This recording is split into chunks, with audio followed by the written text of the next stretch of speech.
Tonight, we uncover a secret so old, so carefully hidden, that it has been whispered only in the shadows of stone and scripture. Beneath the crosses, the tiaras, and the gilded halls of the Vatican, an ancient name lingers, a god older than Rome itself, Enlil, the Lord of Command. His power was never destroyed, only disguised, woven into language, law, and ritual, shaping empires and obedience from behind the altar. To trace him is to walk the hidden corridors of history, to see saints, angels, and popes, not merely as holy figures, but as vessels of a power older and more commanding than most dare to imagine. Those who have tried to reveal his influence faced secret archives, vanished manuscripts, and questions that authorities have long refused to answer. And those who uncovered fragments of the truth often disappeared into silence that swallowed their names. Tonight, we ask what happens when the Lord of Command is seen for what he really is. Who is the God still moving beneath the Vatican? And what does his enduring shadow mean for history, for faith, and for power itself? Before you journey further into the hidden, take a moment to like the video and subscribe, because the story you are about to witness has been waiting for centuries to be told. Beneath the marble floors of St. Peter's Basilica, where candles flicker beneath golden domes and the air smells faintly of incense and dust, there is a silence that feels ancient, older than Rome, older than even the story of Christ. The priests who walk its corridors may not know it, but the symbols carved into its walls whisper a name that predates their faith by thousands of years. A name once feared in the winds of Sumer, and spoken only by those who served him in temples of mud, brick, and gold. Enlil, the Lord of Command, the god who ruled the air, the decrees, and the destiny of kings. What if the God who sits behind the Christian throne was not born in Jerusalem or Nazareth, but in the shadowed plains of Mesopotamia? The Vatican, with its vast reach and timeless authority, stands not just as a monument to faith, but as the last great empire of control. Yet the deeper one looks, the more its structure begins to resemble something far older, a mirror image of the temple bureaucracy of Sumer, where priests spoke the commands of heaven and kings obeyed as though the gods themselves had spoken. The same hierarchy, the same titles, the same idea that divine law comes from above and descends through chosen intermediaries. In the ancient world, that chain began with Enlil. The Sumerians called him the breath of life, the one whose word moved like the wind and decided the fate of nations. He was not gentle, he was not merciful, he was command itself. And when his priests gathered in the towering ziggurats, they believed they were not serving a myth, but maintaining the order of the world. Centuries later, when empires rose and fell, that order survived, hidden beneath new names and rewritten scriptures. Babylon called him Bel, meaning Lord. The Assyrians prayed to him as Enlil. The Romans absorbed his symbols into Jupiter. And when Christianity took the throne of Rome, the same imagery quietly followed. The throne above the clouds, the decree from heaven, the divine authority none could question. Even the title most sacred to the papacy, the Vicar of God on earth, echoes Enlil's ancient role as intermediary between heaven and mankind. The Vatican denies continuity, yet its rituals, its architecture, even its symbols tell another story. The crossed keys of heaven, carved into papal seals, resemble the twin tablets Enlil was said to guard, the tablets of destiny, on which were written the fates of gods and men, the dome of St. Peter's rises like a modern ziggurat, bridging earth and sky. The very language of authority, decree, command, obedience, descends from a time when one God's word was law and no mortal dared to question it. Enlil may be forgotten by name, but his spirit lives on in the halls of power where silence reigns and obedience is holy. Perhaps the Vatican did not inherit only the Empire of Rome, but also the unseen hand that ruled before it. The god of storms, the master of fate, the lord of command. Enlil, hidden not in myth, but in marble, waiting for the world to remember him. Long before the first stone of the Vatican was laid, there stood another city built to touch the heavens. Its people spoke one language and worked under one vision, Babel. In the heart of ancient Mesopotamia, this tower rose as more than architecture. It was a declaration of order, hierarchy, and divine command. At its summit, the priests of Enlil ruled not through armies, but through words. They measured time, rationed food, recorded birth and death, and claimed that every decision flowed from the will of the gods. This was the first temple bureaucracy, and though its ziggurats have crumbled into dust, its system of control survived, passing from empire to empire like a sacred inheritance. When Babylon fell, its records were copied by the scribes of Assyria, who built their own temples in the image of Enlil's house. When Assyria fell, Persia adopted the structure. Priests became administrators, gods became titles, and the same machine of divine authority continued under new names. By the time Rome rose from the ashes of older kingdoms, the pattern was already ancient.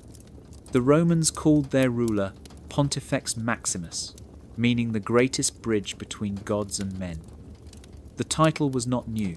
It was the Latin echo of Enlil's high priest, who stood as the human mouthpiece of heaven. The Romans perfected the system, turning temples into offices, sacrifices into taxes, and devotion into policy. Their empire was built as a pyramid of power, from the emperor at the top to the priests, magistrates, and commoners below, each bound by duty to the one above. When Christianity appeared, it did not destroy this system. It inherited it. The faith that once spoke of fishermen and forgiveness became an institution of ranks, orders, and decrees. Bishops replaced provincial governors. Cardinals took the place of imperial advisors.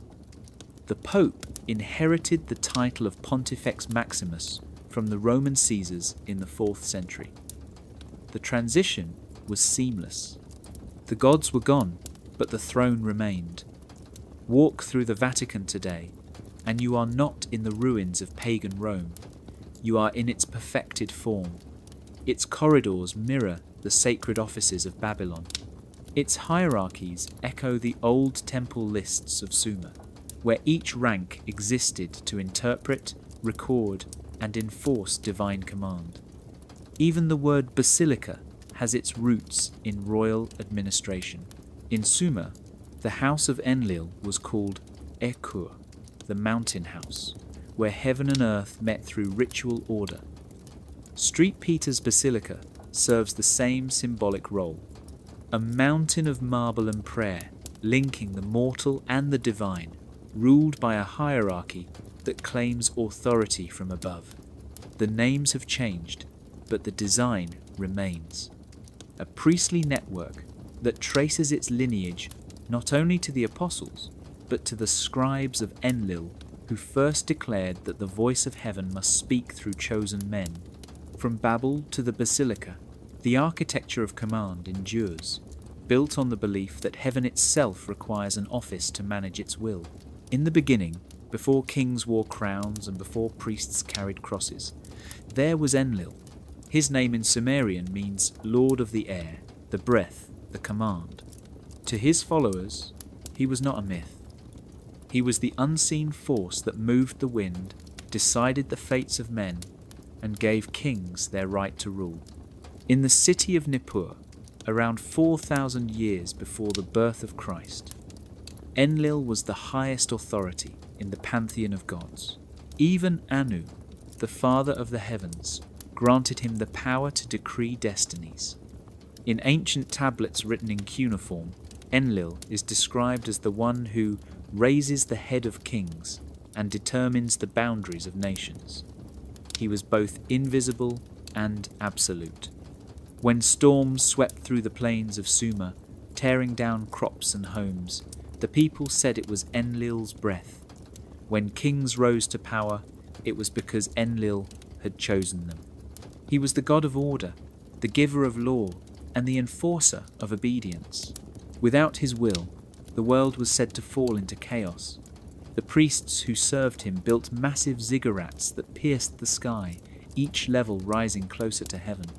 Inside these temples, they recorded his commands on clay tablets, detailing laws, punishments, and rituals that shaped the earliest civilizations. Every grain of wheat, every river canal, every act of war was first justified through Enlil's name. He was not worshipped for love or mercy, but for control.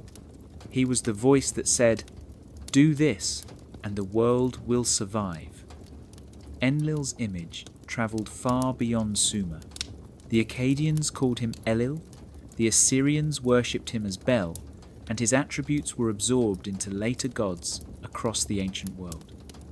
When lightning struck, it was his judgment. When kings were crowned, it was his breath that made them sacred. In every era, he reappeared under new titles, but always as the one who commands. Some saw him as a storm god, others as a lawgiver. But beneath every version was the same idea. Power must flow from above, and those below must obey. Enlil's priests did not rule with swords. They ruled with symbols, words, and fear. They claimed to hold the tablets of destiny, divine records that contained the fate of all beings. Whoever possessed them controlled not only the present, but the future. In myth, even the gods bowed to whoever held the tablets. In history, rulers learned to do the same. This concept, that destiny and law belong to one central power, became the foundation for empires, kingdoms, and later, the church itself. Enlil's legacy is not the story of a forgotten god, but of an idea that never died. The idea that authority must come from heaven, that order demands submission, and that the voice of command must never be questioned. From the clay tablets of Nippur to the marble halls of the Vatican, the spirit of Enlil still whispers through every institution built to rule the hearts and minds of men. When one empire falls and another rises, it rarely begins from nothing. Every conqueror inherits the gods of the people they defeat. Sometimes those gods are renamed, sometimes they are merged, but they are never truly destroyed. Enlil, the Lord of Command, lived through more transformations than any mortal ruler could imagine. When Babylon rose from Sumer's ashes, his name became Bel, which simply meant Lord. His temples changed shape, his priests wore new robes, yet his power remained the same. He was still the voice from above, the giver of decrees, the unseen hand that ruled through the faithful. When Assyria conquered Babylon, they did not erase him. They called him Ashur, the divine ruler who watched over the empire and commanded its armies with invisible might. Each new kingdom inherited his symbols, the storm, the crown, the tablets of fate, and with each retelling, his character shifted, growing closer to the image we now call God Almighty. The Hebrews, who lived among Mesopotamian cultures during exile, would have known of Enlil and his command over destiny. In their writings, the Lord is often described as a storm bringer, a voice from the clouds, a ruler of heaven and earth whose word cannot be questioned. Those are the same phrases once carved into clay in Enlil's honour. Even the celestial hierarchy, where angels serve as messengers and archangels as commanders, mirrors the divine councils of ancient Sumer, where Enlil sat enthroned while lesser gods carried out his decrees. Over time, names changed, but structure endured. The Almighty of the Bible, the Father of Heaven, the King of Kings, These are titles that trace back to the Lord of Command, who first demanded absolute obedience. When Rome embraced Christianity, it brought with it the old imperial habit of merging gods rather than destroying them. Jupiter, the Roman sky god who hurled lightning and ruled with thunder, had already absorbed Enlil's attributes from earlier Eastern cults. His seat atop the heavens, his authority over kings, his wrath expressed through storms, all these were ancient echoes dressed in Roman splendor. When Christianity became the empire's new faith, Jupiter's throne was not toppled, it was renamed. The image of the bearded god in the clouds, hand raised in judgment, became the new Lord of Heaven. The title Almighty replaced Bel, but the throne itself did not move. Even the language of worship, the idea of serving, obeying, kneeling, all originated from the ancient vocabulary of divine hierarchy. People were not simply praying, they were submitting to command. The pattern repeated across time. Old gods became saints, old temples became churches, and the same power structure continued under the veil of holiness. The thrones were repainted, not removed. Beneath every new name, the same ancient presence watched, silent and enduring. Enlil's reign did not end. It adapted, waiting for a world that forgot its roots but still obeyed its commands. When you look at the symbols of the Vatican, they appear sacred, pure, and eternal. Yet beneath their beauty lies something far older than Christianity itself. The crossed keys, the triple crown, the staff of command, all tell a story that stretches back to the dawn of civilization. In ancient Sumer, Enlil was known as the god who held the tablets of destiny. These tablets contain the power to open or close the gates of heaven, to decree life or death, and to shape the fate of kings. Whoever held them ruled by divine right. Now look closely at the Vatican's insignia. The two crossed keys of heaven, said to represent St. Peter's authority to open or close paradise, mirror the very function of Enlil's sacred tablets. One key of gold, one of silver, symbolizing spiritual and earthly dominion. The same dual power Enlil once embodied. The Vatican says these keys belong to Peter, but the idea of holding Heaven's Gate was ancient long before the fishermen of Galilee ever lived. In Sumerian myth, Enlil alone could unlock the storms and command the winds. His voice was thunder, his word law. When he spoke, mountains trembled and rivers overflowed. In the medieval world, popes issued decrees, known as papal bulls, sealed with lead and declared with the same thunderous finality. A single sentence could crown a king or doom an empire. The power to command by word alone, to decree with divine authority, was no different from the breath of Enlil that once ruled the skies. The Pope's triple crown, called the tiara, carries another echo. It represents the three realms of power: heaven, earth, and the underworld. But that trinity of dominion is not a Christian invention. Enlil was said to reign over the air between heaven and earth, mediating between gods above and spirits below.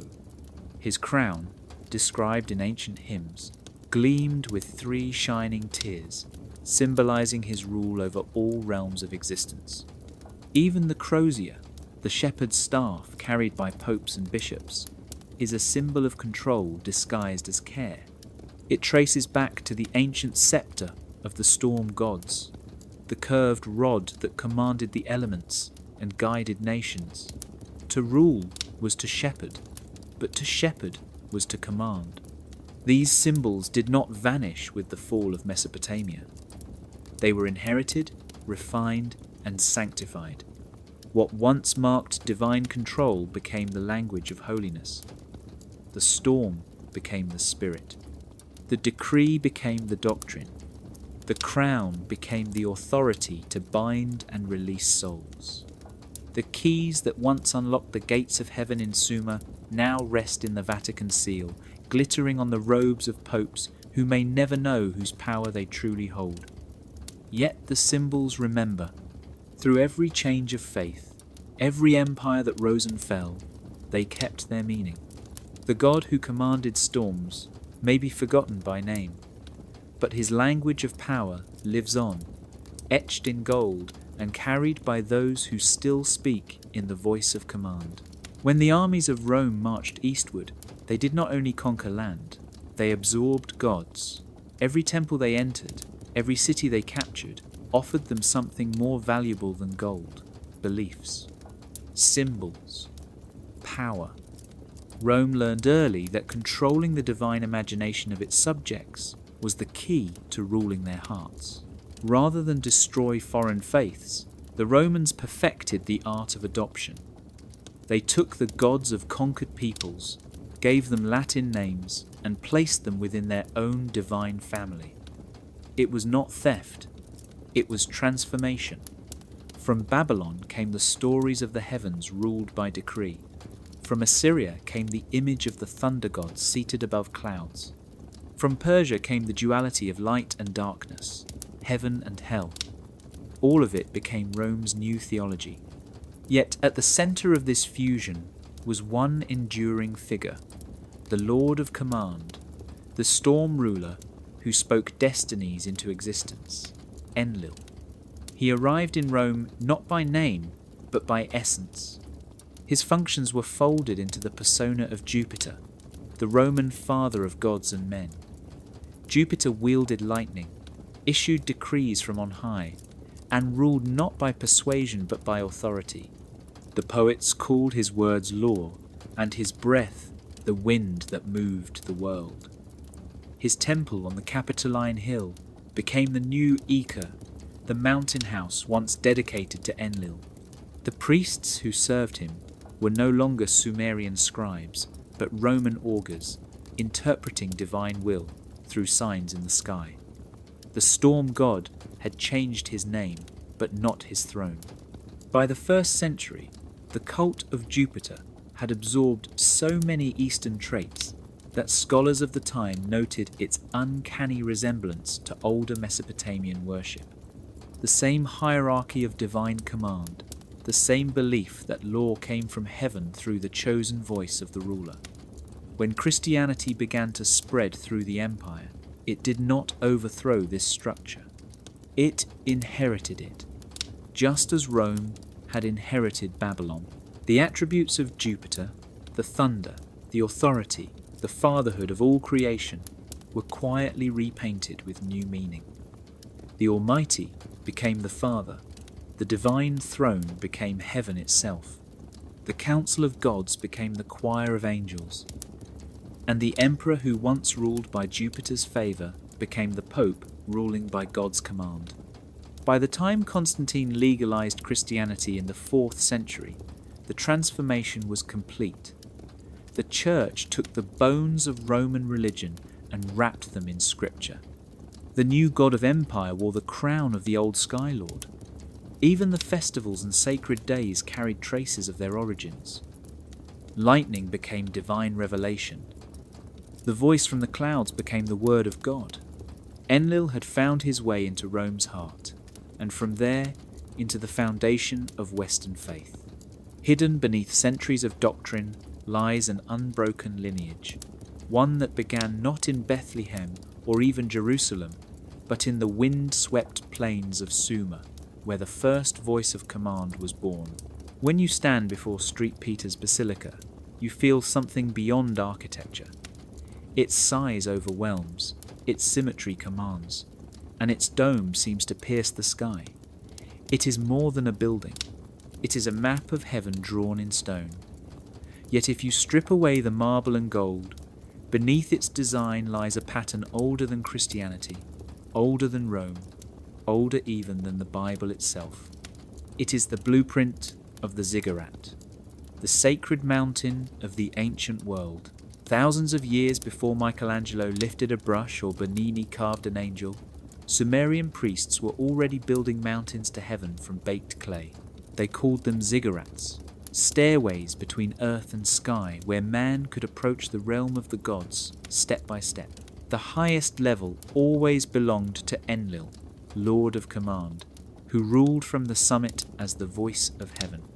His temple at Nippur was designed with perfect precision, its layers representing the levels of creation, the same cosmic order that would later inspire everything from pyramids to cathedrals.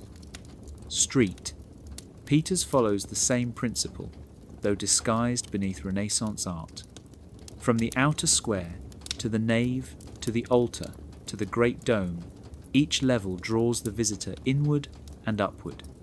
The faithful enter from the chaos of the world, move through ordered space, and finally stand beneath the dome, a symbolic heaven where light spills down like divine breath. It is not a vertical ziggurat of bricks, it is a horizontal one of processional space. The ritual ascent happens through movement rather than stairs, yet the result is the same, a carefully crafted journey from the mortal to the divine, guided by geometry and light. Even the basilica's floor plan mirrors the cosmic axis found in Mesopotamian temples, a central line that connects the outer world to the inner sanctum, the domain of the god.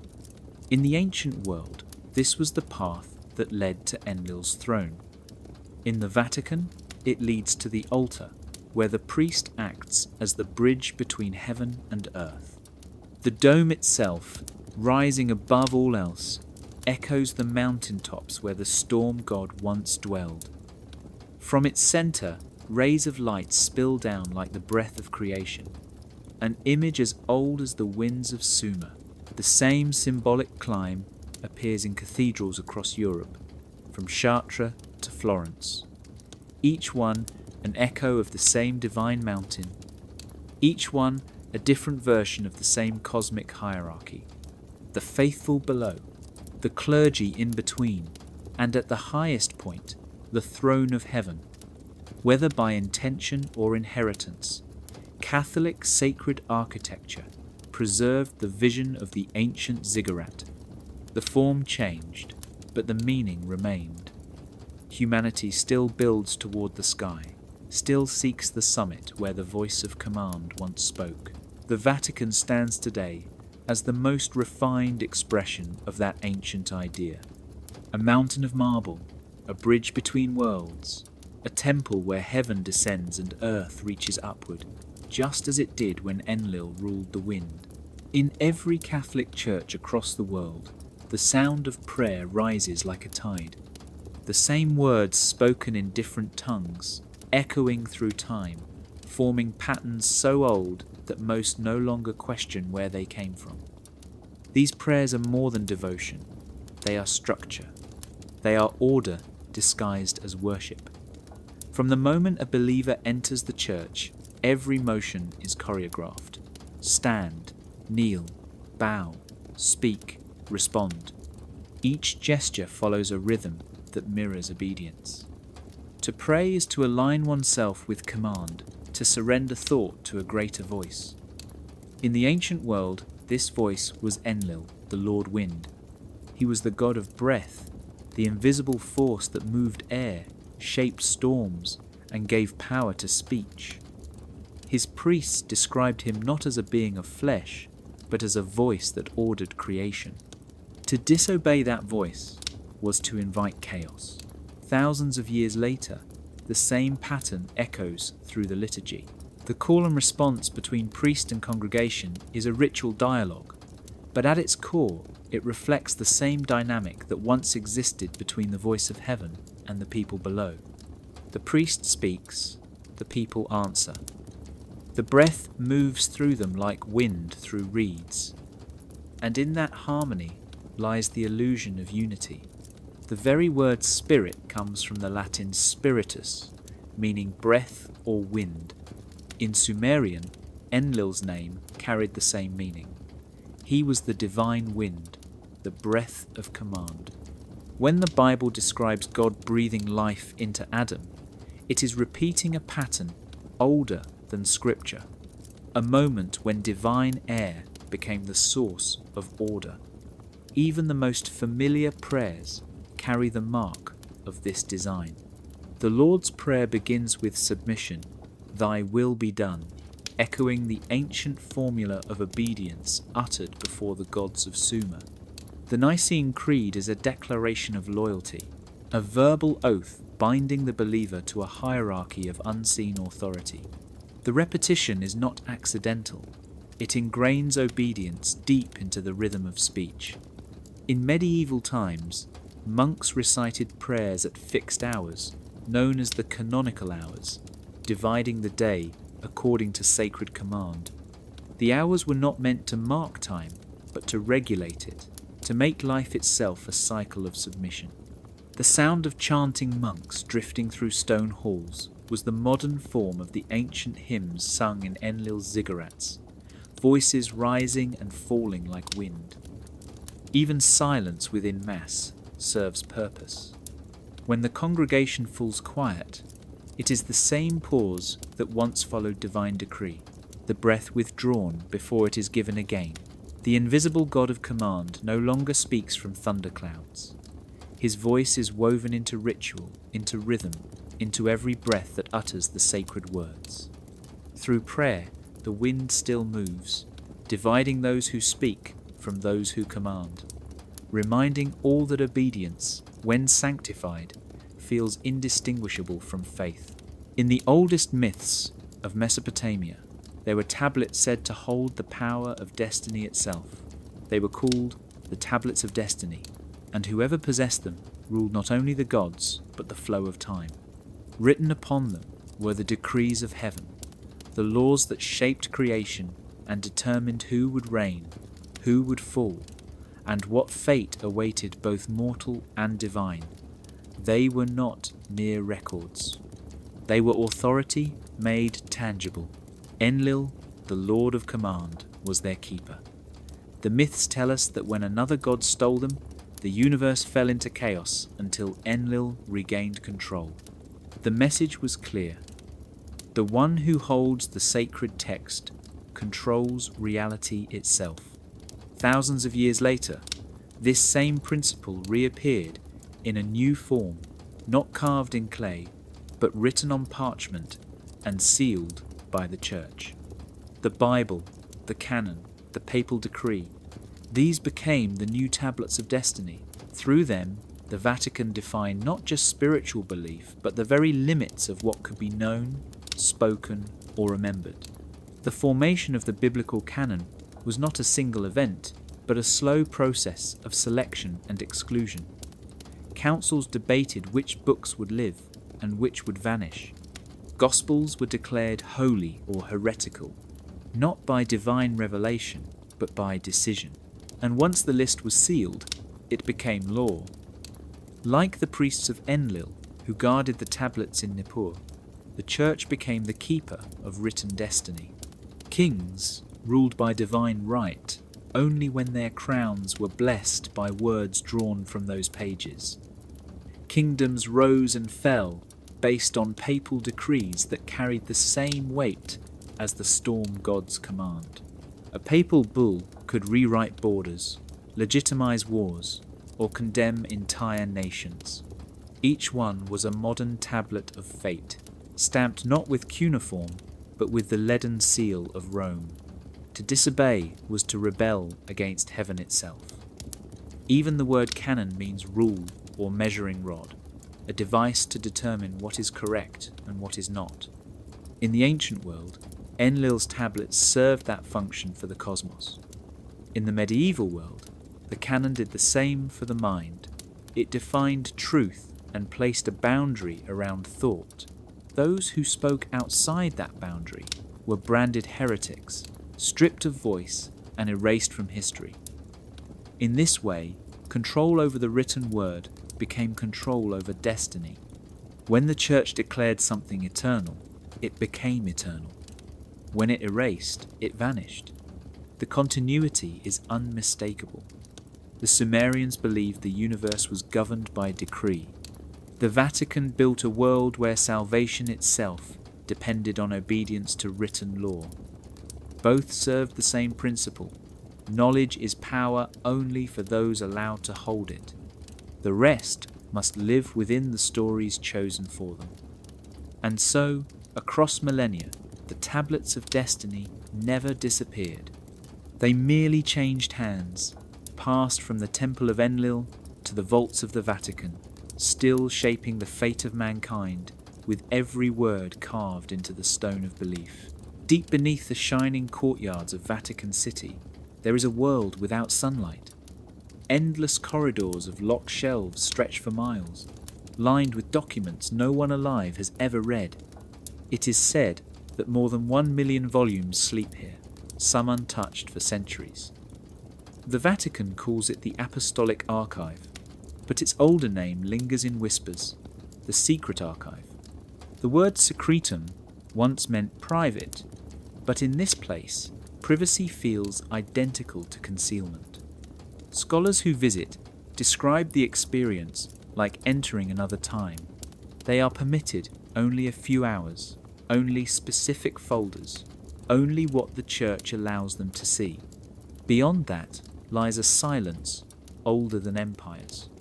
For centuries, popes have guarded this archive as if it were a divine treasury, a sacred vault where history itself is locked away. To most, it is a collection of papal letters, state documents, and records of faith. But to others, it is something far stranger. A modern version of the ancient divine record room that once stood in Nippur, where Enlil's priests kept the tablets of destiny. The resemblance is more than symbolic. Both places are repositories of authority, where written word becomes law and forgotten knowledge is kept from the public. In the ancient world, the high priest of Enlil was the only one allowed to read the secret tablets. Today, only the Vatican's chosen archivists may walk beyond the gates of the archive's deepest chambers. Somewhere within its 30 miles of shelving may rest manuscripts written in languages no one has yet translated. Rumours persist of cuneiform fragments brought to Rome during the height of the empire, sealed away to prevent contradictions to biblical history. Others speak of apocryphal gospels, accounts of creation, and pre-Christian hymns that link the story of Yahweh to older Mesopotamian deities. A few scholars claim that when the church absorbed the libraries of conquered lands, it also inherited tablets and scrolls from Babylon and Assyria, relics that spoke of gods with names like Enlil, Ninurta, and Inanna. If true, these records would reveal a hidden continuity between the Sumerian pantheon and the theology that later ruled Europe. Yet none of it can be proven because the vaults remain sealed. Those who gain limited access must sign strict agreements of silence. Cameras are forbidden. Copies are forbidden. Even memory feels forbidden. The secrecy itself becomes the answer. If there were nothing to hide, why keep it hidden for so long? Perhaps the truth buried in those chambers would blur the line between myth and religion. Perhaps it would show that the God of heaven was once a storm lord of Sumer, his name softened by time and translation. The Vatican's vaults may hold more than relics. They may contain the buried names of forgotten gods, the missing pages of human memory, preserved not to enlighten, but to protect the illusion that history began only where the church chose to begin it. In the grand halls of cathedrals, beneath painted ceilings of angels and saints, another story is hidden in plain sight. It is the story of transformation, the slow evolution of gods into messengers, of deities reborn as servants of a single divine throne. When Christianity rose to power, it promised to replace the old pantheons of the ancient world. Yet in the process of erasing them, it quietly absorbed their functions. The gods of Mesopotamia did not vanish. They changed uniforms. They became saints and angels. Enlil, the Lord of Command, once ruled a celestial hierarchy filled with attendants, messengers, and divine warriors. Each had a purpose. Some carried out decrees, others guarded sacred places, and some delivered the word of heaven to mortals. The structure was strict, layered, and absolute. At the top sat Enlil, below him the wind spirits, the storm bearers, the divine scribes, and finally the guardians of earth. Thousands of years later, the Catholic Church would describe its own heaven in eerily similar terms. Choirs of angels divided into ranks. Seraphim, cherubim, dominions, powers, virtues, archangels, angels, each level performing tasks that mirror those once held by Enlil's attendants. The highest angels, blazing with fire and singing praises, recall the storm spirits of Sumer, whose voices were thunder and whose wings were the wind. Even the great archangels Michael, Gabriel, and Raphael seem to carry fragments of older divine archetypes. Michael, the commander of heaven's armies, mirrors Ninurta, Enlil's warrior son who fought the dragons of chaos on his father's behalf. Gabriel, the messenger, echoes Papsukal, the herald of the gods who delivered Enlil's commands to kings. Raphael, the healer, resembles Ninazu, the ancient deity of medicine and restoration in Enlil's household.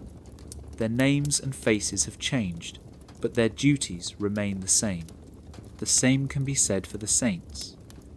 Each patron saint governs a domain, a city, a craft, or an element of nature. There is a saint for travellers, for storms, for harvest, for protection, each invoked in the same way ancient peoples called upon their local gods.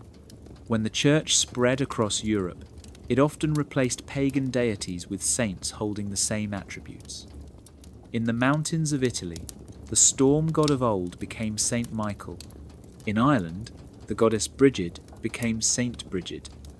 The continuity is seamless, and the people never stopped praying to the forces that had always answered them. They simply changed the names.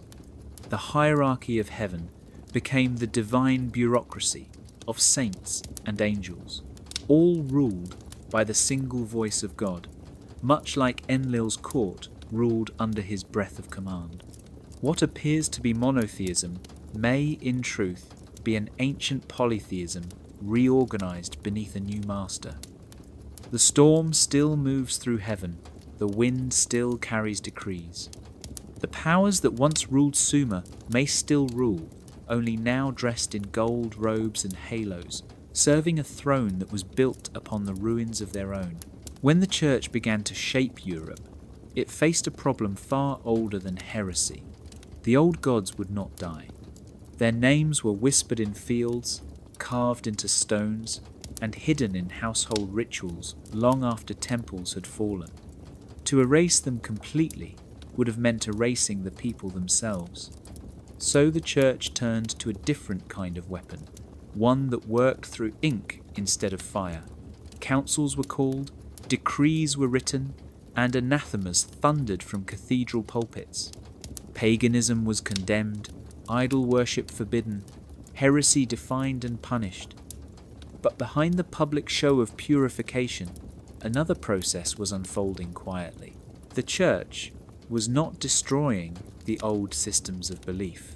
It was absorbing them, reshaping them, and hiding their influence behind holy names. Beginning in the 4th century, the councils of Nicaea, Laodicea, and Ephesus declared war on anything that smelled of pagan thought. Priests were forbidden from using older rites. The reading of forbidden texts was made a sin. Yet as the centuries passed, those same banned ideas reappeared in new forms, woven into the language of liturgy and theology. The statues of gods became saints. The temples became churches. The festivals were renamed but kept their timing and symbolism. Saturnalia became Christmas. The spring feast of fertility became Easter. The rituals that once honoured nature were now said to honour the divine order of heaven. Even as the Church declared that the old gods were demons, their symbols found a second life on altars and in sacred art. The halo of divine light, once used to depict sun gods like Shamash and Apollo, became the mark of sainthood. The staff of Hermes became the bishop's crozier. The star of Ishtar became the morning star of Mary. What the church condemned in doctrine, it preserved in image. This duality extended beyond art and worship. In politics, too, the same structure of divine rule persisted. The emperor had once been a living god, the embodiment of divine will on earth. After Rome became Christian, that same role was passed to the Pope, the vicar of God, whose word carried the weight of heaven. The language of command, the hierarchy of priests, and the notion of divine law all came from the world the Church claimed to have exercised. Heresy trials in the Middle Ages were not just about faith, they were acts of control. Those accused of practicing magic or holding secret knowledge were punished not because they defied God, but because they preserved fragments of the old understanding where power did not flow through a single throne. The Inquisition burned books to prove its loyalty to heaven, while privately copying the same knowledge into its archives. In public, the Church exorcised the old gods. On paper, they were defeated. But beneath the surface, their essence endured. The gods of command, the structures of obedience, the fear of disobedience, all remained. The names had changed, but the system was the same, and those who claimed to destroy the darkness had only learned how to rule from within it. In the ancient world, words were not mere sounds, they were power. When Enlil spoke, the wind itself moved. His command was not symbolic, it shaped the world. The Sumerians believed that language was the tool through which divine will became reality. The priests who served Enlil spoke in Sumerian long after ordinary people had moved on to new tongues, because the gods were thought to only understand the sacred speech. It was the language of the heavens, precise and untouchable, reserved for ritual and decree. Thousands of years later, the Vatican would build its own empire of language, and at its centre stood Latin, a tongue that would become the voice of command for the Christian world. Like Sumerian, Latin began as a living language spoken by farmers and soldiers. But once Rome became the seat of empire and faith, it was transformed into something else, a divine instrument.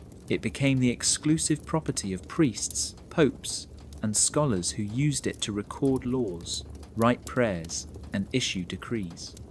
Every papal bull, every council decision, every excommunication was written in Latin, and for over 1,000 years, no translation was considered equal to the original.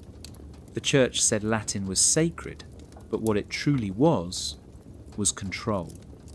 It created a barrier between the rulers of faith and the faithful themselves.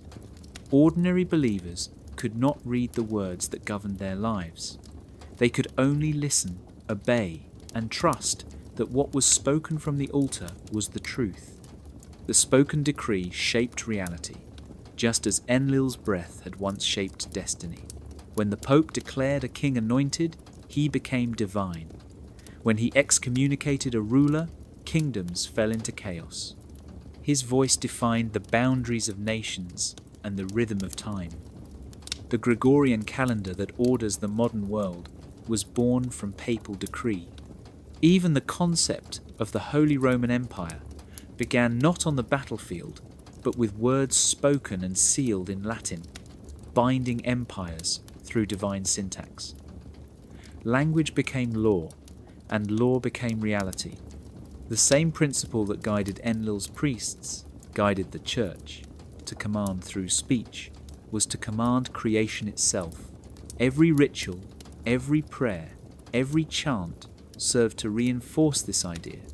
The clergy did not simply speak to God, they spoke as if through God. To challenge their words was to challenge heaven. For centuries, this linguistic hierarchy shaped the flow of power in Europe. Knowledge was guarded not by force but by vocabulary. Those who spoke Latin ruled, those who did not could only listen. In this way, Latin became the modern echo of the Sumerian temple tongue, the secret voice of command carried across ages. Even today, when the Pope speaks the ancient phrases, their sound carries the same rhythm of control, the same invisible authority born from the first wind that moved across Sumer. Language remains the most powerful relic of the old gods, and every command that shapes our world still begins as a word spoken into the air. From the moment humanity began to measure time, power followed. To count the days was to control them. To mark the seasons was to decide when men would plant, harvest, or go to war. In the ancient world, that authority belonged to Enlil. He was not only the Lord of Command, but the keeper of cosmic order. The Sumerians said he measured the ages, that the length of reigns and empires was determined by his will. Kings ruled only as long as he permitted, and when his favour ended, their kingdoms crumbled like dust. Time itself bowed to his breath. Thousands of years later, the Vatican would inherit that same invisible crown. It did not rule through armies alone, but through calendars, coronations, and sacred time. The Church became the new keeper of ages, deciding not only what hour it was, but what century. When Pope Gregory XIII introduced the Gregorian calendar in the year 1582, it was presented as a correction to astronomical error. But beneath the mathematics was something deeper. The power to declare what day it was meant, the power to define history itself. In one stroke, 10 days were erased. They simply vanished. The people went to sleep on the 4th of October and awoke on the 15th. The Church had rewritten time. The authority to do so was divine, unquestioned, and absolute. The echoes of Enlil's ancient role could not be clearer. He once decreed the cycles of the stars, and now the Vatican decreed the rhythm of civilization. Even kings bowed to that command. A coronation was more than ceremony. It was an act of divine alignment. The Church placed the crown upon the head of the ruler, declaring him chosen by heaven. Without that blessing, a throne was only wood and metal. With it, it became sacred. This practice mirrored the rituals of Sumer, where priests of Enlil anointed kings beneath temple steps, declaring that their rule would last only as long as the god of wind willed it. Every coronation in medieval Europe was a reenactment of that ancient submission. The Pope, standing as the voice of heaven, gave legitimacy that no sword could earn. Even the concept of eras, such as before Christ and Anno Domini, reflected a mastery of time.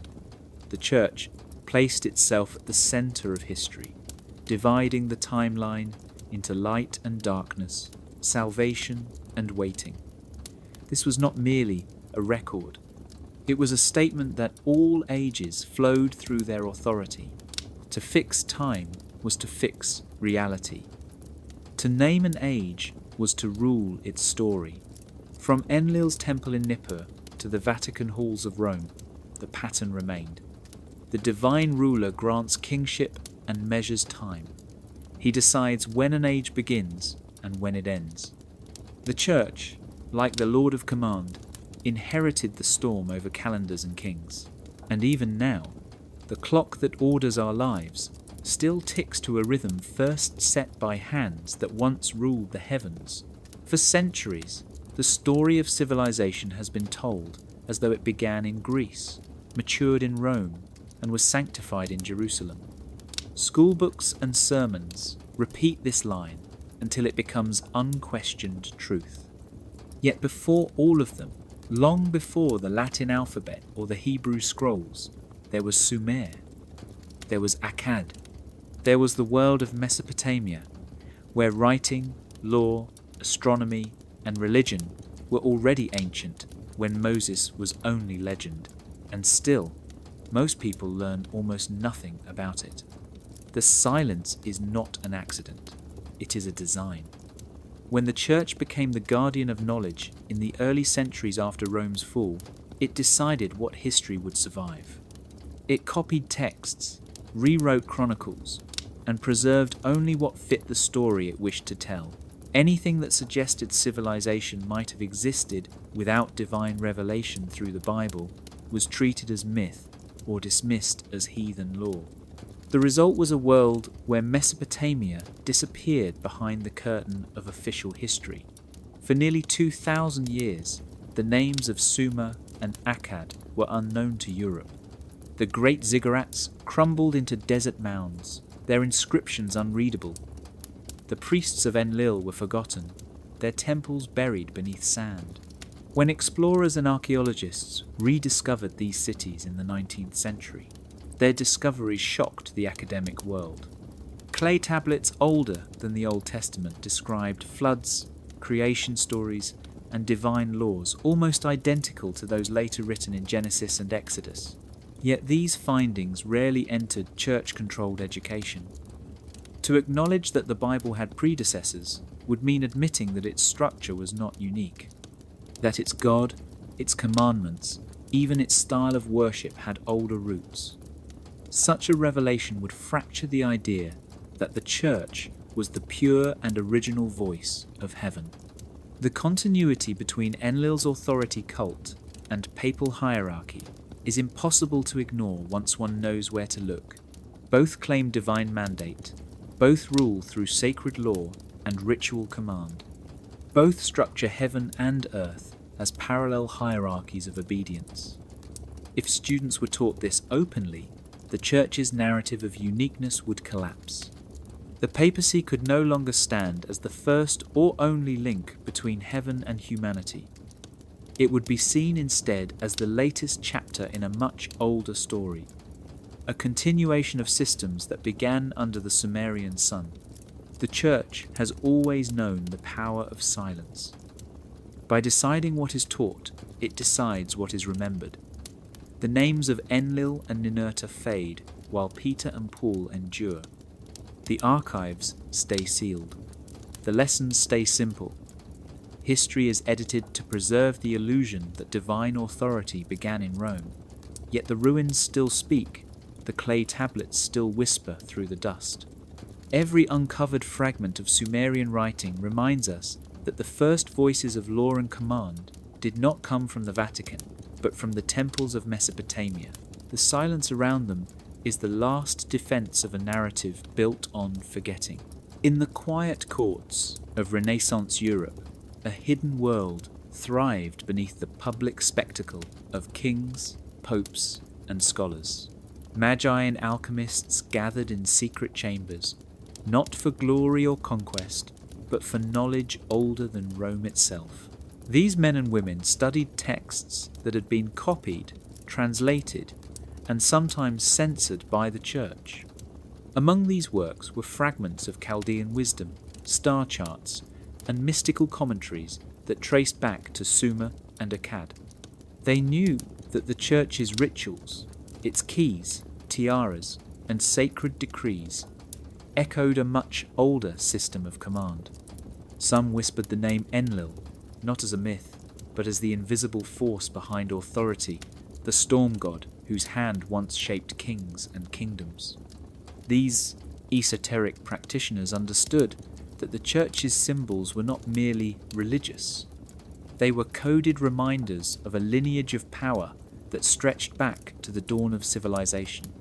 Secret societies began to form around these insights.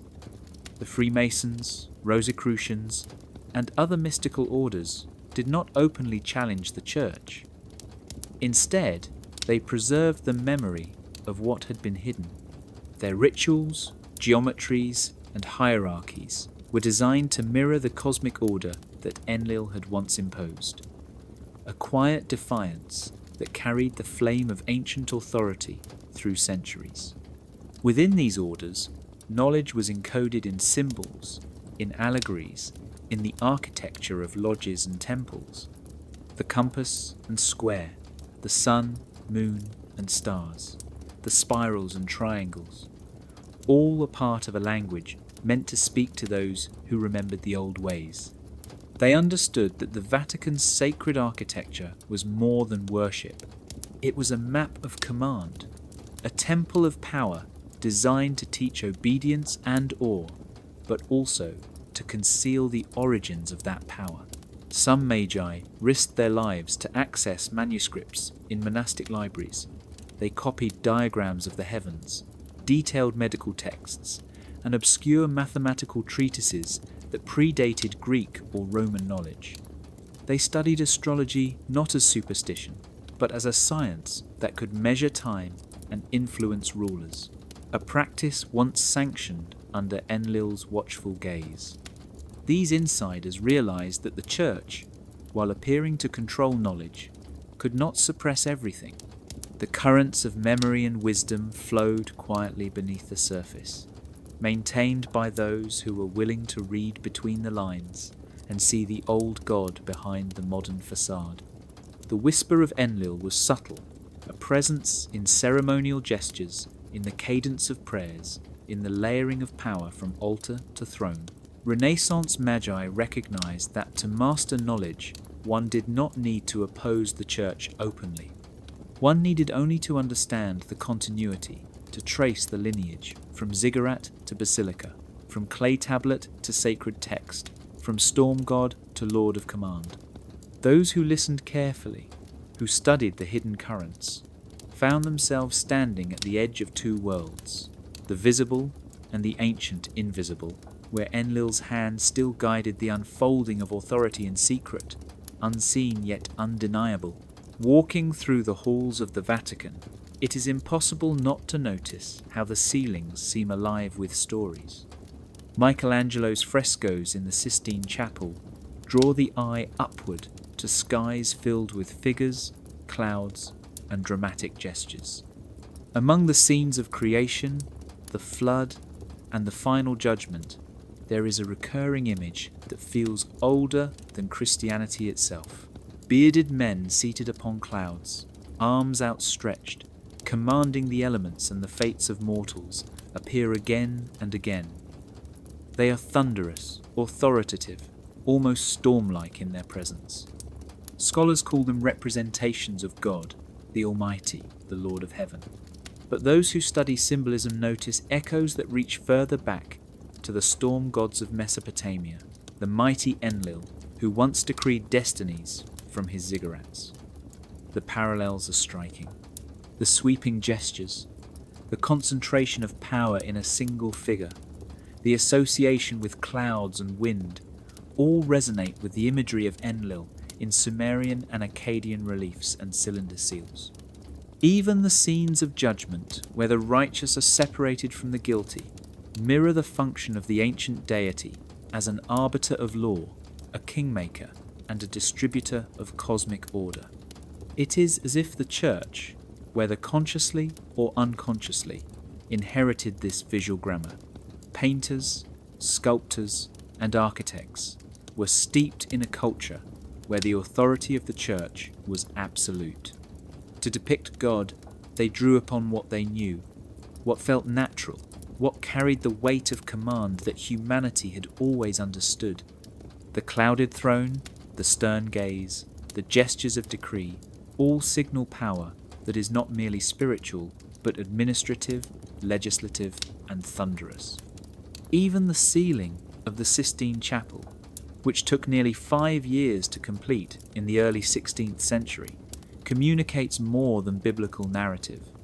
It encodes a sense of hierarchy, order, and obedience, an invisible reminder of how authority flows from above. The scenes of Adam and Eve, of prophets and sibyls, are framed not just as moral lessons, but as allegories of power, knowledge, and the consequences of defiance. Those who were educated in monastic schools, or who attended sermons beneath frescoed ceilings, would have absorbed these lessons visually, even before words were spoken. It is tempting to dismiss these connections as coincidence, artistic convention, or symbolic shorthand. Yet when one lines up the visual language of Enlil, the Lord of Command, with the patterns in Vatican art, the continuity is undeniable. Thrones in clouds, hands raised in judgment, lightning and wind as instruments of power, these are not random. They are repetitions of an archetype, a memory preserved through centuries, silently shaping perception of authority. In every figure painted, in every posture of command, the whisper of the ancient storm god lingers. The Sistine Sky is not merely a biblical tableau. It is a canvas where Enlil's presence survives, hidden in plain sight, reminding all who look upward that authority has a voice older than Rome, older than the Vatican, and it speaks through the language of clouds, light, and thunder.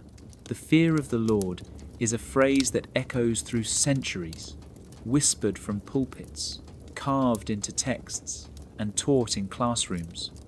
From a young age, children learned that to disobey was to invite wrath, that sin carried punishment, and that only through obedience could one hope to be spared. This culture of fear, so familiar in Christianity, is not entirely new. Long before the popes, before Rome adopted Christianity, before even the Hebrews recorded the commandments, there existed Enlil, Lord of Command, whose decrees could unleash storms, floods, and the destruction of cities. In Sumerian stories, entire populations were swept away when divine law was violated.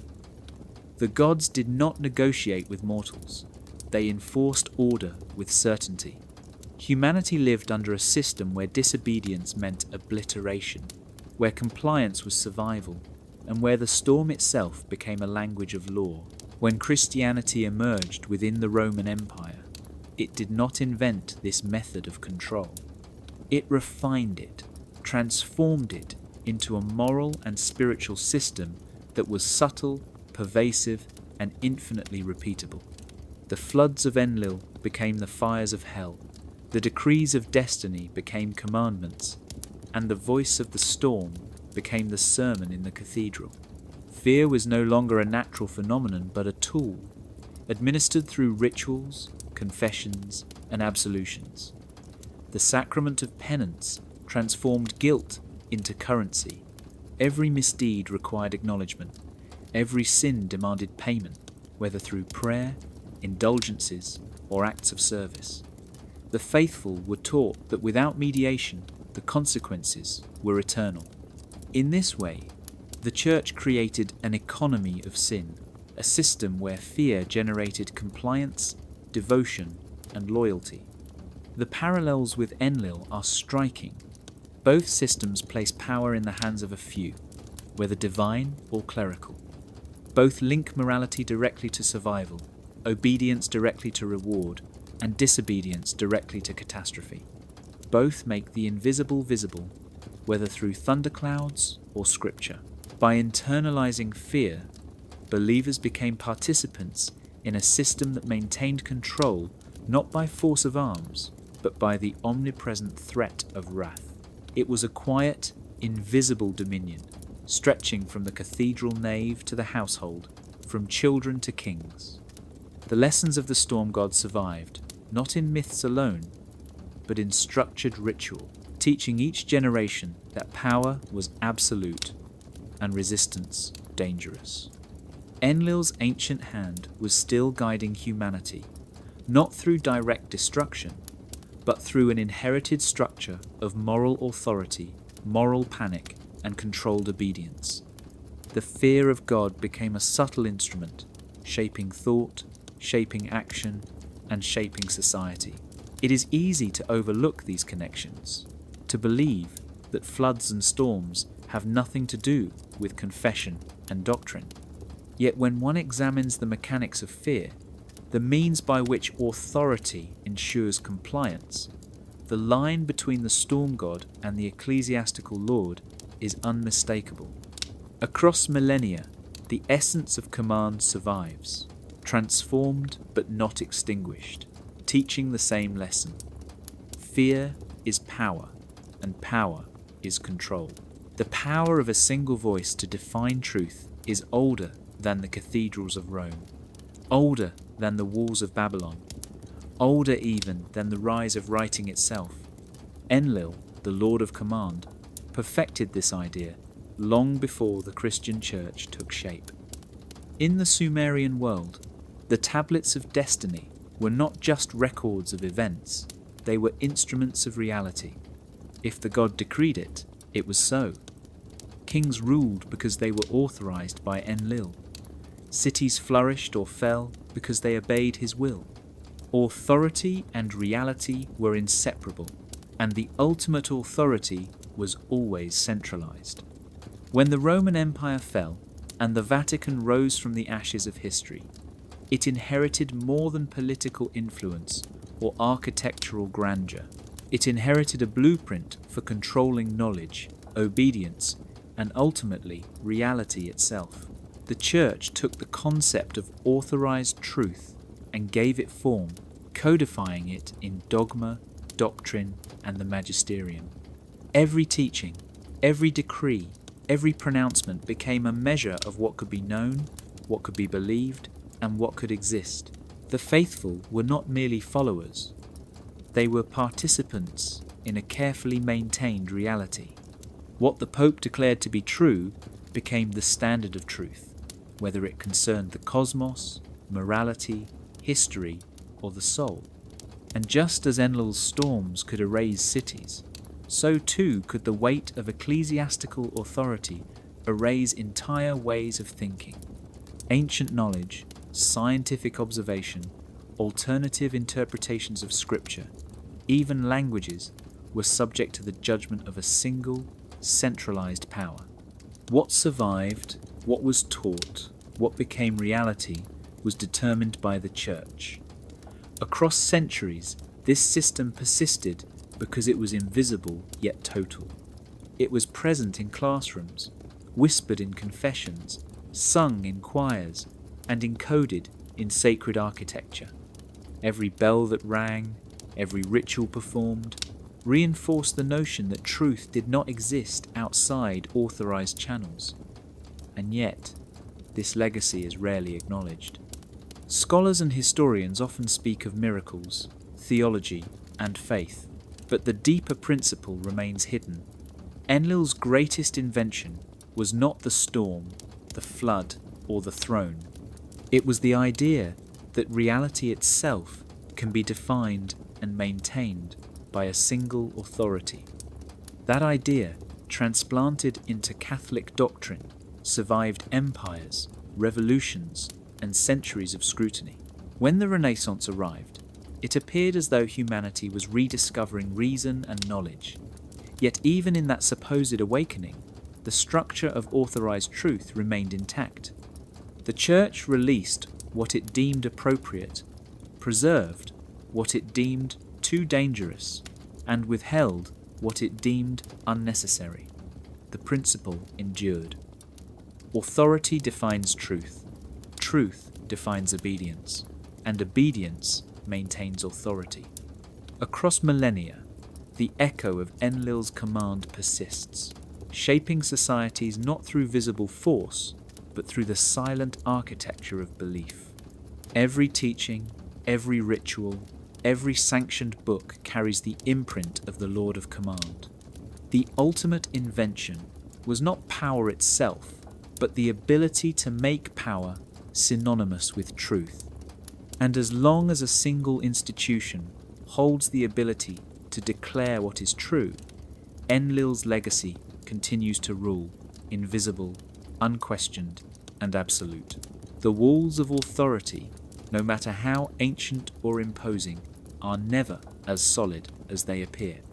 For centuries, the Vatican held a monopoly over knowledge, decrees, and the very definition of truth. But cracks have begun to appear. Modern scholarship, archaeology, and the opening of previously restricted archives have introduced questions that cannot be silenced. In the early 20th century, historians began to examine Mesopotamia not as myth, but as a civilization whose reach extended far beyond what traditional narratives allowed. Excavations in Iraq and Iran revealed ziggurats, temples, and tablets covered in cuneiform that told stories of kings, laws, and gods. Especially Enlil, whose power once shaped the fates of nations. The clarity and complexity of these records disrupted the tidy story that the Church had inherited from Rome, a story where pagan authority ended abruptly and Christian dominance began unchallenged. Archaeologists uncovered evidence that Sumerian and Akkadian administrators used bureaucratic systems almost identical to those later found in Roman and medieval ecclesiastical hierarchies. The parallels were undeniable. The techniques of control, the methods of record keeping, even the symbolism of authority all carried a continuity that was difficult to ignore. As universities began publishing translations of ancient tablets, and as open-access digital archives made images and texts widely available, the monopoly of command slowly weakened. Scholars compared papal bulls with Enlil's decrees and found striking similarities in structure, phrasing, and intent. Laws and rituals once thought uniquely Christian or Roman now had roots that stretched back thousands of years. Even the Vatican's own historical record, meticulously curated and often opaque, could no longer contain the conversation. Conferences, journals, and online platforms allowed independent researchers to cross-reference events, rulers, and celestial observations. Patterns emerged showing that many so-called medieval innovations were adaptations of older knowledge, preserved in secrecy but never entirely erased. Each discovery, each translation, and each open archive served as a wedge, widening the cracks in the throne room of absolute authority. And yet, these revelations do more than challenge institutional power. They reshape the story of human history itself. The clean break between pagan and Christian rule is now seen as an illusion, a convenient narrative designed to legitimize continuity of authority while obscuring its origin. Readers and students begin to understand that history was not a sequence of disconnected eras, but a continuum where ideas, symbols, and methods of control flowed from one civilization to another. The monopoly of command that Enlil once embodied and the Vatican later inherited is no longer unassailable. As more evidence emerges, as archives are digitized and texts are deciphered, the understanding of the past becomes more complex, more nuanced, and far less controlled. Authority is no longer absolute when truth can be examined outside the walls of tradition. And in those cracks, we begin to glimpse the full scope of human ingenuity, resilience, and continuity, a reality that no single institution can ever fully own. The image of Enlil has never truly vanished. From the storm god of Sumer and Akkad to the orchestrator of papal authority, his presence lingers in ways most never recognize. Hierarchies that dictate obedience, languages that codify law, rituals that teach submission, archives that control memory, and symbols that convey power are all echoes of the Lord of Command.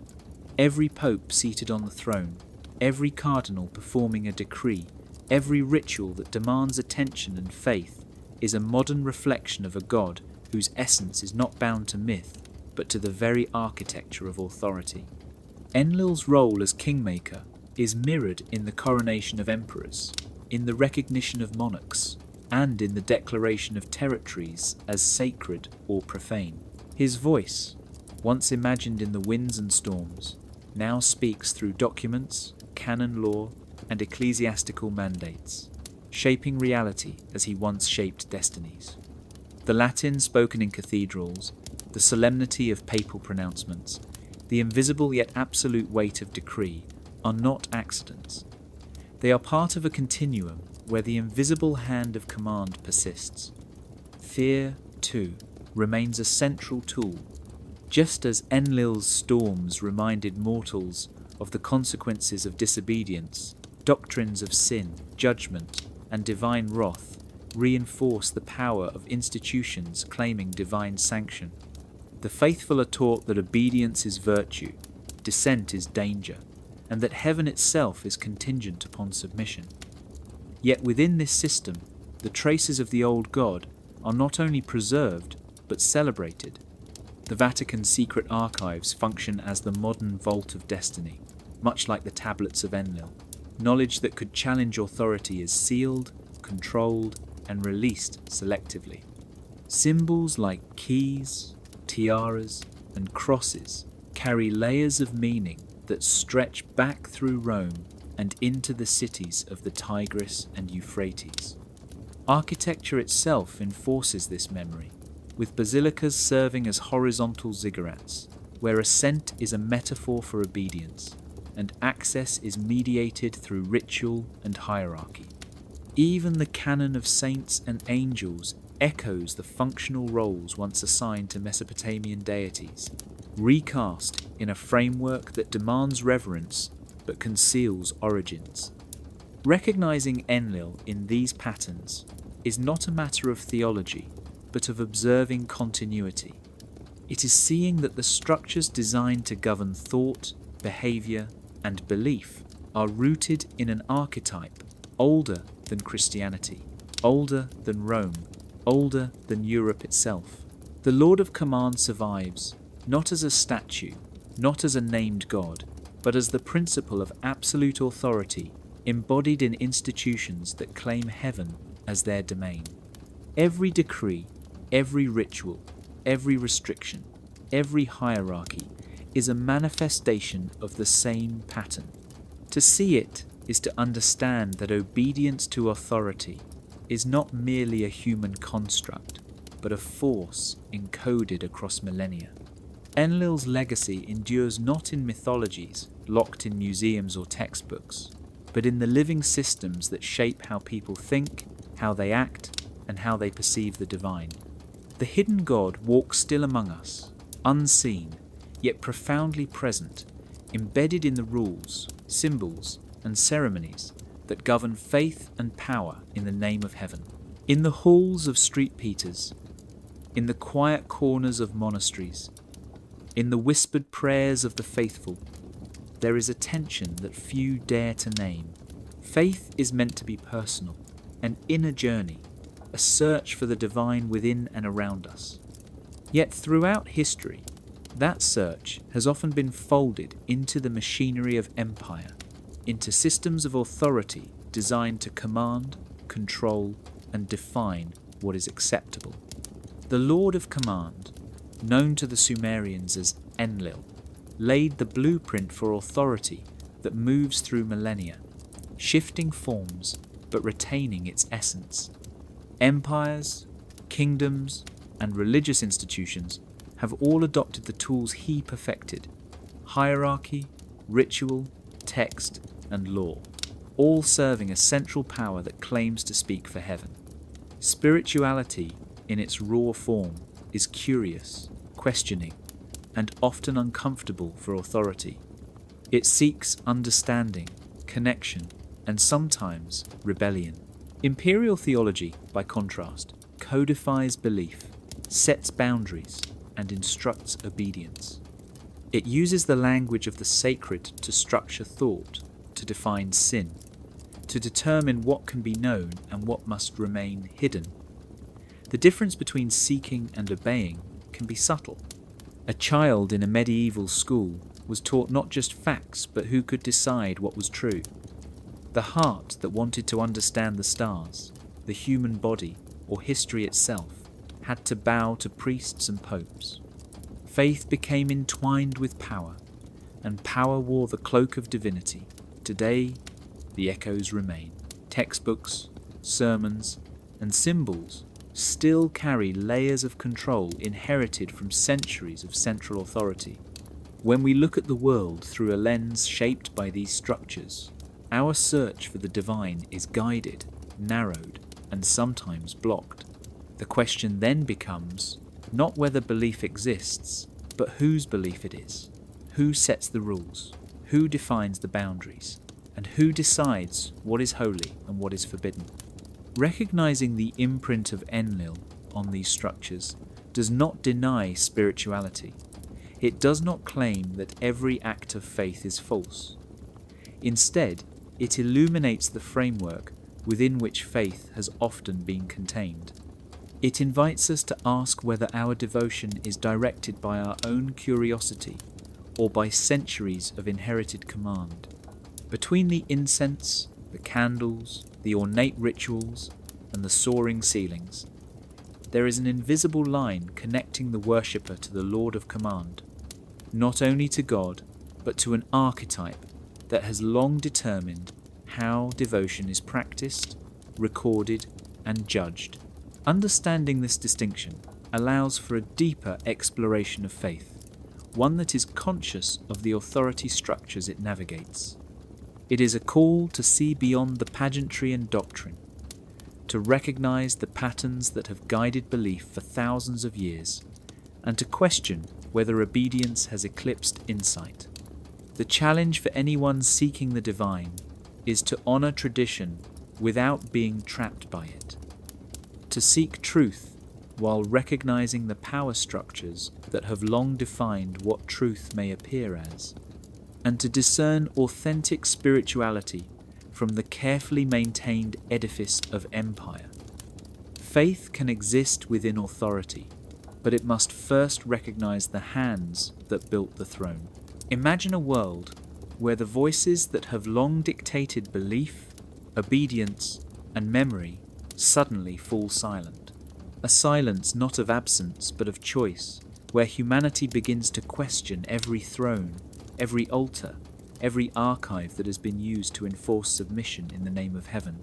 For millennia, the Lord of Command first whispered as Enlil in the winds over Sumer, then echoing through Babylon, Rome, and finally the Vatican, has shaped how we perceive power, morality, and destiny. His commands have travelled through language, ritual, and law, forming a web that reaches into every corner of society. But what if that web begins to unravel? What if the unquestioned authority, the fear of punishment, the curated memory that kept entire civilizations in alignment begins to lose its grip? The moment this happens is the moment humanity starts to breathe freely, to see history not as a fixed line, but as a landscape of possibilities. Every suppressed manuscript, every hidden artifact, every misremembered story becomes a tool to reconstruct a past that was never meant to be fully known. It is a moment of awakening where the sacred and the profane, the ancient and the modern, all converge in a single question. Who are we really obeying and why? When the Lord of Command falls silent, the hierarchy that once seemed unassailable becomes open to scrutiny. The keys of heaven are no longer impenetrable, the archives no longer untouchable, and the rituals that demanded blind obedience begin to reveal themselves as human creations designed to control thought rather than inspire understanding. In this silence, curiosity becomes a rebellion, questioning becomes an act of courage, and knowledge becomes a shared light rather than a guarded flame. This is not merely a philosophical idea. It is a call to action. It asks each of us to look at the symbols, the ceremonies, the doctrines that have been inherited, and ask, do they serve truth or control? Do they illuminate reality or obscure it? Do they guide souls toward wisdom or merely keep them in fear? And when we start to ask these questions, we do not only confront the legacy of Enlil, we confront the structures that perpetuate power in every generation, in every institution, in every belief system that has relied on secrecy and fear to maintain authority. Silence from the Lord of Command is not emptiness. It is a space for thought, for reflection, for reconstruction. It is an opportunity to write new commandments of memory, to restore voices that were erased, and to reclaim the freedom to understand, question, and choose. The challenge is enormous, because the conditioning of centuries is not broken overnight. Yet history shows that every act of questioning, every uncovered truth, every recovered narrative, chips away at the foundations of control. And so, we ask again, not only for ourselves, but for those who will come after. Who are we truly worshipping, and why? And if this question sparks curiosity, follow the path, continue to explore, and subscribe to keep this inquiry alive, because in the asking lies the beginning of liberation.